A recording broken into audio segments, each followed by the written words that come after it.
Today I'm making a chicken, provincial chicken. This is just your basic chicken recipe. You can do a full body chicken or breast. Today we're just going to be chicken breast. And it will require a marinade. So you're looking at a variety of ingredients for a marinade.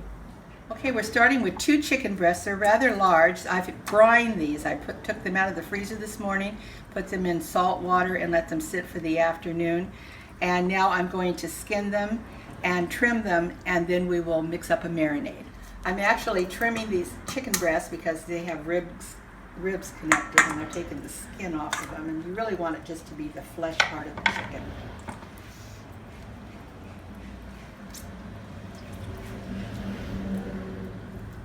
To make the marinade, you're going to decide which ingredients you want to use and what you're in the mood for. So as I'm looking over my selection here, I'm going to choose a honey mustard with lime, shallots, garlic, and maybe just a little tiny bit of apricot jam, and I may actually reinforce that with honey. A little olive oil, maybe a dash of soy sauce.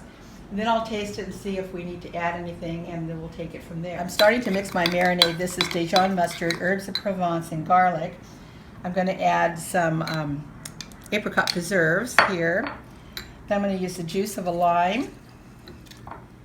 And then I'm going to stir in some olive oil, not a lot, and some shallots, not a lot of shallots either. And now I'm going to mix it all together and see where we need to go from here. Okay, I decided after tasting it that it needs to be sweetened a little bit, so I'm going to add about a tablespoon of honey. And then just to offset the sweet, we need a little bit of savory, just a little bit of soy sauce, just a sprinkle in there. That pretty much should just do what I need for this marinade. All right, so we're going to prepare the chicken breasts. They've been skinned and trimmed, and I'm transferring them onto a cutting board, onto a towel, and I'm just pressing out the excess moisture. Move this out of the way. And now we're pretty good to go. So what you want to do now is I prepared a pan with parchment paper. You can use foil or even an aluminum pan works fine. And what you're going to do now is you prepared your glaze, and you're just going to spoon it over the chicken breast generously. You're going to want to flip it. You do want to cook these breast fleshy side up, so you're going to have to do a couple of flips of them.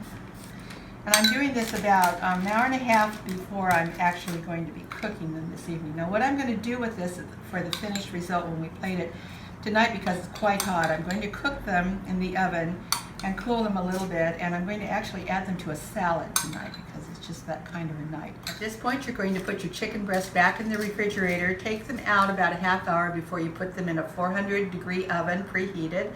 They'll cook for about 45 minutes, and then they will be finished. All right, you can see our finished product are these 2 beautiful, perfectly cooked chicken breasts. They were in the oven about 45 minutes. I'm now slicing it. I'm going to add it to a bed of lettuce, top it with some fresh grated Parmesan cheese and some Chef Eric's dressing, and that will be our dinner. So to finish off the salads, I'm adding some fresh grated Parmesan cheese to each of the bowls. I've also used some of the leftover scallions that I had cut earlier for the marinade. And once that's done, then I'm just going to drizzle it lightly with a citrus olive oil dressing, and we'll have a nice glass of wine with our dinner.